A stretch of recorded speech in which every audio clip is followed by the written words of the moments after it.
Test 3. This is the Ielts listening test.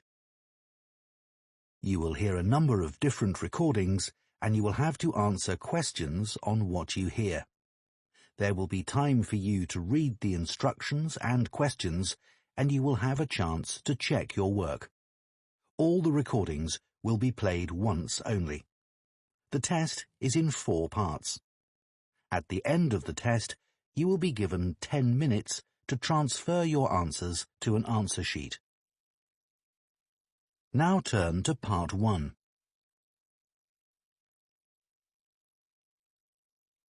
Part 1. You will hear 2 neighbours who live in an apartment block talking about shopping for food. First, you have some time to look at questions 1 to 6.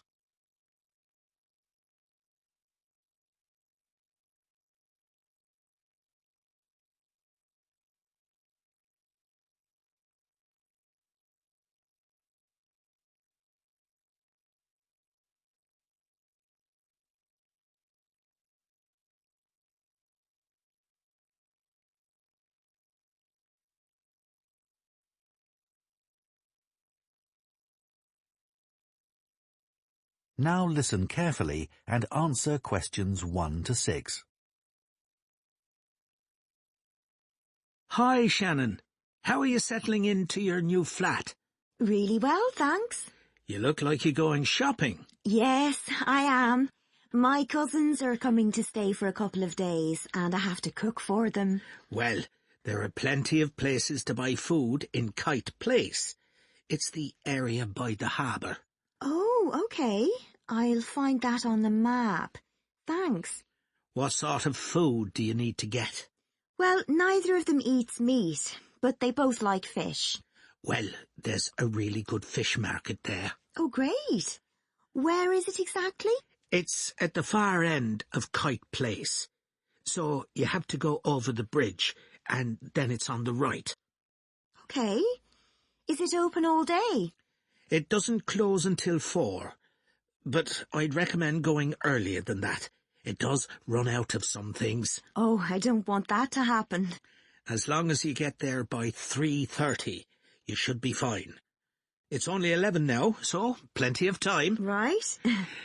Do you need to buy vegetables too? I do, and I want to avoid all the plastic packaging in the supermarket. Well, there's a really nice organic shop there. Now, what's it called? It's the name of a flower. I know, it's Rose. Oh, that's a nice name. Yeah, it sells vegetables and quite a lot of other stuff. And where's that? Well, as you reach the market, you'll see a big grey building on your left. I think it used to be a warehouse. Anyway, now it's a restaurant upstairs, but the ground floor has 2 shops either side of the entrance, and it's the one on the left. That's easy enough. You can't miss it. There's also a big sign on the pavement, so you can look for that. Fine. I guess if I need anything else, I'll have to go to the supermarket. Yeah, you should be able to get everything you need. But there's a minibus that goes to the supermarket if you need it. It's purple, and the number is 289. Thanks. That's great. Before you hear the rest of the conversation, you have some time to look at questions 7 to 10.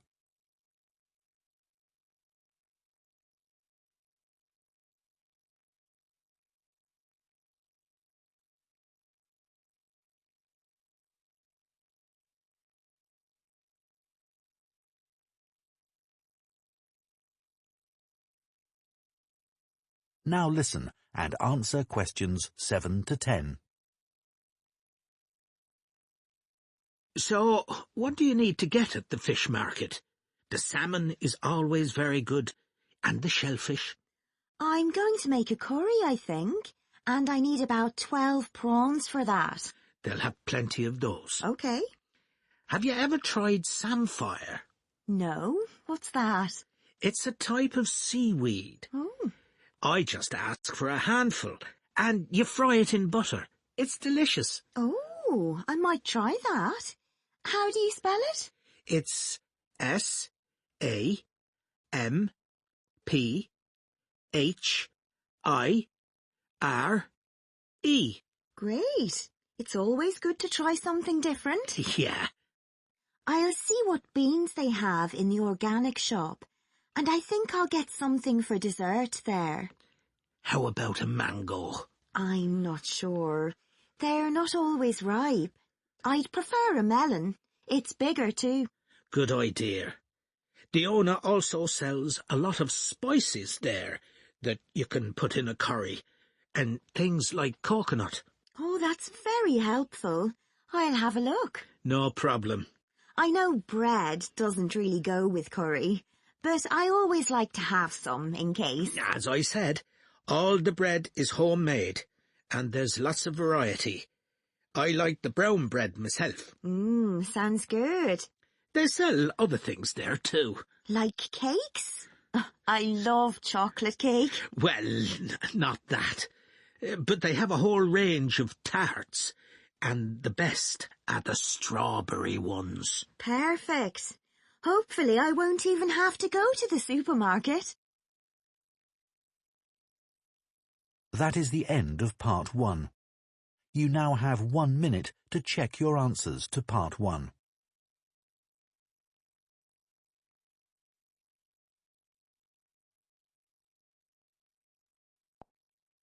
Part 2. You will hear the organizer of a children's book festival giving some information about it on a local radio program. First, you have some time to look at questions 11 to 16.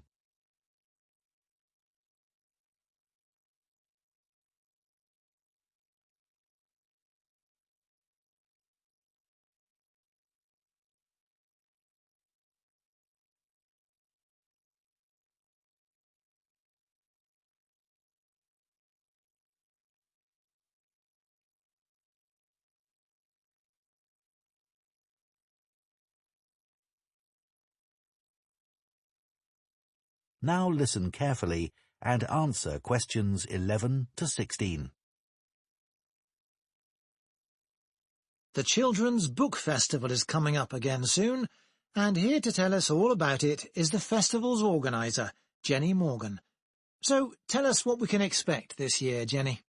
Well, as usual, we've got 5 days of action-packed, exciting events for children, with writers coming from all over the country getting involved. Just to give you an idea of what's on offer in the workshops, first of all, there's a very special event called Superheroes. This is a chance for deaf children to share their reading experiences with author Madeline Gordon, who is herself hearing impaired. Just Do It is a practical workshop led by the well-known illustrator Mark Keane. He'll take participants on a magical journey to faraway lands with an opportunity for aspiring actors to do some role play. Count on Me is an inspiring and entertaining look at the issues of friendship for 13 to 14-year-olds.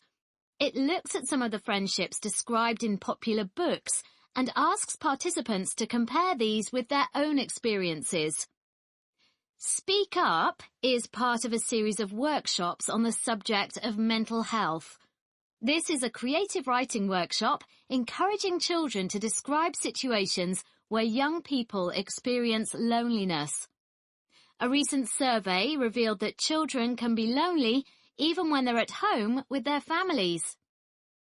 Jump for Joy, as many of you will know, is the heartwarming best-selling story by Nina Karen about a young girl's trip to visit her relatives in India. It recently received the gold medal at the Waterford Awards. Nina will get children to celebrate the word joy by writing a poem. Sticks and Stones is the beautifully illustrated picture book for young readers about a community who organise an African Caribbean festival to help local children learn about their Jamaican roots. This will be a musical event where children will have the chance to play steel drums. This is bound to be very popular, so please book as soon as possible. Before you hear the rest of the programme, You have some time to look at questions 17 to 20.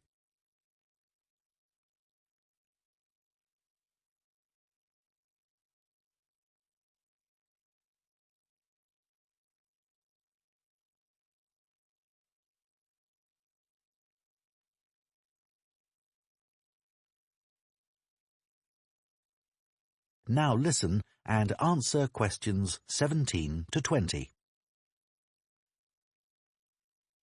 Thanks, Jenny. That all sounds really interesting. I'm just wondering if you have a favourite book you could recommend for our readers? It's hard to choose, but Alive and Kicking is definitely worth mentioning. You won't have heard of the writer as it's her first book, which is really impressive. It's basically the teenage diary of a boy from Somalia who comes to live in the UK. It deals with the serious issue of immigration and all the challenges the boy has to face at school and with the language barrier, etc. Usually, books like this are quite sad, but this one actually made me cry with laughter. On each page, there are simple but hilarious black and white stick drawings of the boy with his friends and teachers. At the end of each diary entry, there are new English words the boy learns each day, which may help develop some children's vocabulary. I think my kids would enjoy that. What about any advice for parents on how to encourage their children to read more? Well, this is something I get asked about a lot. There are so many distractions for kids these days that it can be hard to find time for reading. One thing I'd say is to make time to sit down with your child and share books with them. A lot of parents give up reading aloud to their children as soon as they learn to read independently, but this is a mistake. It's good to read more advanced books to them, as it helps to develop their vocabulary. If you don't have time for this, then let them listen to audiobooks. Often they'll want to read books they've listened to for themselves. I think it's a good idea to make a mental note of the type of books your child is reading. Often they just read the same genre all the time, which can get a bit boring. You can introduce new authors and genres to them. Librarians should be able to help you with this. Well, Jenny, I think that's really useful. That is the end of part 2. You now have 30 seconds to check your answers to part 2.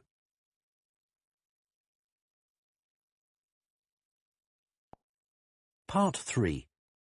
You will hear a trainee science teacher called Claire talking about her practical teaching work to another trainee called Jake. First, you have some time to look at questions 21 to 25.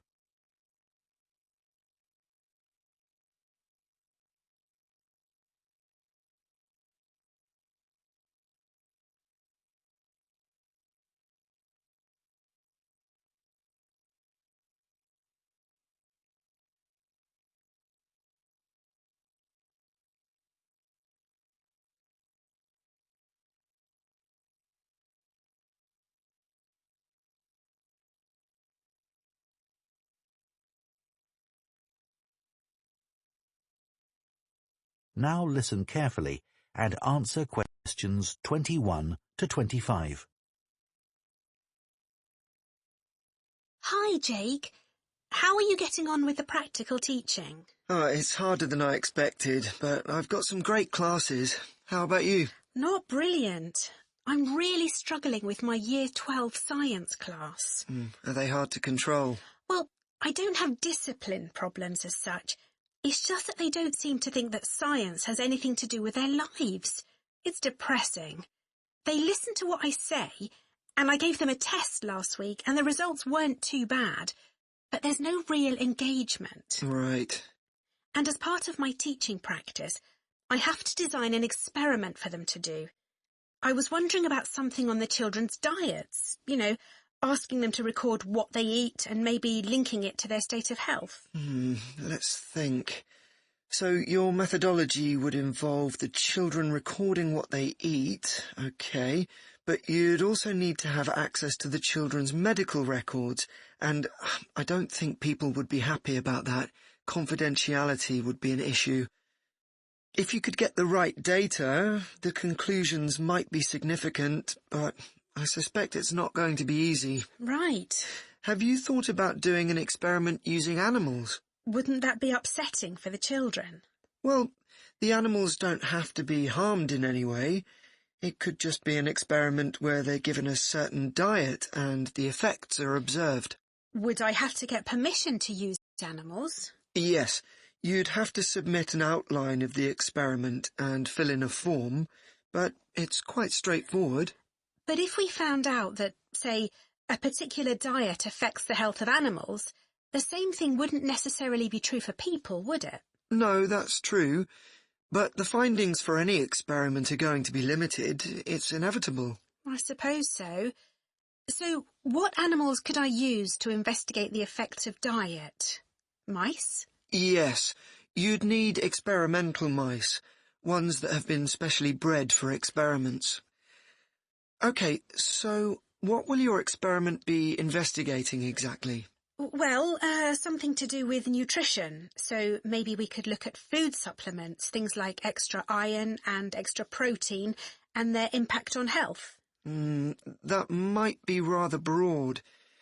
Maybe just look at the effects of one supplement, like sugar, on the health of the mice. In fact, maybe the focus could be on whether mice can control their own diet. So what happens when they have access to more sugar that they don't really need? Exactly. Do they eat it, or do they decide to leave it? Great. Then later on you could do a follow-up experiment adding another variable, like you could give some of the mice the chance to be more active, running on a wheel or something, and the others just sit around and don't do much. Or I could repeat the experiment but change the type of food I provided, or use mice with a different genetic structure. But I think your idea would be more interesting. I might think about that some more. Before you hear the rest of the discussion, you have some time to look at questions 26 to 30.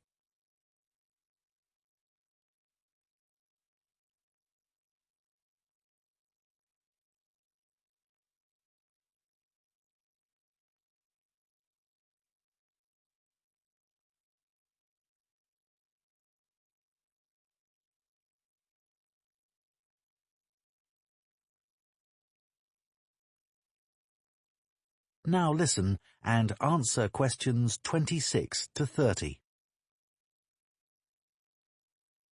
So, can I talk through a possible procedure for the experiment where mice are given a sugar supplement? Sure. I did a similar experiment in college, actually. Great. So, how many mice would I need? I'd say about 12, and all young ones, not a mixture of old and young. OK. And I'd need 2 groups of equal sizes, so 6 in each group. And how would I tell them apart? I suppose I could put some sort of tag on one group, or just mark them in some way. You could use food colouring. That wouldn't hurt them. Perfect.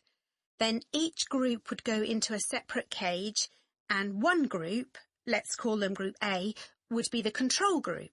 So they'd just have ordinary mouse food. I suppose you can buy that? Yes, it comes in dry pellets. And the other group would have the same as the first group, but they'd also have the extra sugar. Would you just give them straight sugar? It might be better to give them something like cereal with it. Then you'd need to weigh the mice, I should think, once a week. And you'd need an electronic balance. But we can't hold them on the balance, or it'd affect the reading. Exactly.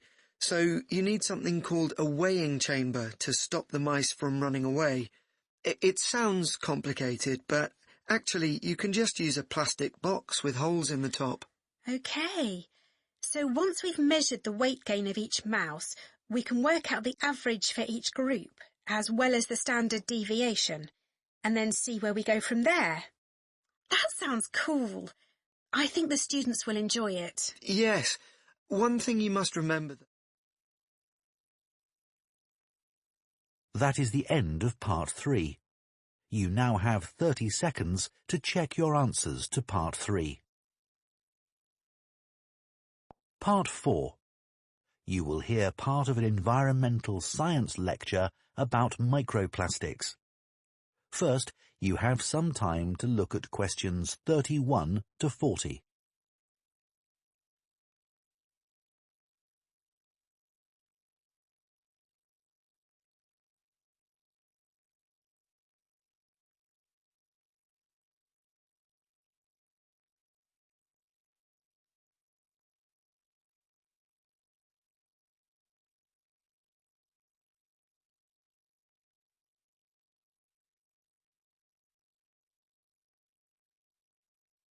Now listen carefully and answer questions 31 to 40. In today's lecture, I'm going to be talking about microplastics. Microplastics are tiny pieces of plastic smaller than 5 millimeters in size. Recently, there's been a greater awareness that there are large quantities of plastic waste, big and small, in the environment. The amount of plastic waste in the oceans has received widespread attention, but far less is known about the effects of microplastics in fresh water and particularly in soil. Microplastics can enter the environment via a number of different sources. Threads and microfibers detach from synthetic clothing every time they're put in a washing machine, and these find their way into the water system. Other sources include big pieces of plastic waste that are already in the environment, and these break down into microscopic particles over a period of time. On a larger scale, factory waste is another route, as are tyres, which wear down as cars, lorries, and so on travel along road surfaces. We already understand some of the impacts of microplastics from studies involving fish and other animals. There is evidence that microplastics harm small creatures in a variety of ways, such as by damaging their mouths or by impairing their ability to feed, for example when microplastics get lodged in their digestive system. Surprisingly, perhaps, it is likely that humans consume microplastics, as these have been detected in a wide range of food and drink products, including bottled water, as well as in water that comes direct from the tap. What's more, salt and many kinds of seafood have also been found to contain microplastics. However, it's important to underline that there is not yet conclusive proof that microplastics cause significant harm to people. In many countries, including here in the UK, there is legislation which prevents manufacturers from adding plastic microbeads to shower gels, facial cleansers, and toothpaste. It is very difficult to accurately estimate the total amount of microplastic particles in the soil, as they can be hard to detect. But we do know they are carried in the air and deposited in the soil by rain. What's more, many of the fertilizers used by both farmers and gardeners contain microplastics.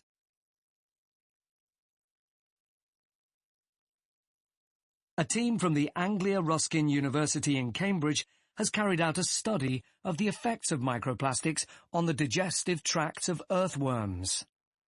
These worms, which live in topsoil, are an essential component of our agricultural system. By feeding on soil, they mix nutrients into it, thereby making it more fertile. The researchers set out to discover whether the introduction of microplastics into the soil and the subsequent ingestion of these by earthworms would impact soil quality and ultimately inhibit plant growth. The short answer was yes, it did. After placing 3 different types of microplastic particles into the soil, they planted perennial ryegrass. The particles of microplastic, which included biodegradable PLA and conventional high-density polyethylene, or HDPE, were then ingested by the earthworms in the soil. The result was that the worms lost weight rapidly. What's more, a lower percentage than normal of the ryegrass seeds germinated, and the researchers concluded that this was a direct result of the earthworms being unable to fulfill their normal role in making soil more fertile. The team also discovered that there was an increase in the amount of acid found in the soil, and this was attributed mainly to the microplastic particles from conventional HDPE plastic. The conclusions of the study make for very interesting reading. I've included the reference in the notes to give you at the end of this session. To summarize, the authors proposed the idea that we need to regard soil as we would regard any other process in nature. This means we should accept the implications of soil being dependent on decaying and dead matter constantly being passed through the bodies of earthworms. That is, when soil becomes impoverished by the presence of microplastics, not only ecosystems, but also the whole of society are negatively impacted. That is the end of Part 4. You now have 1 minute to check your answers to Part 4.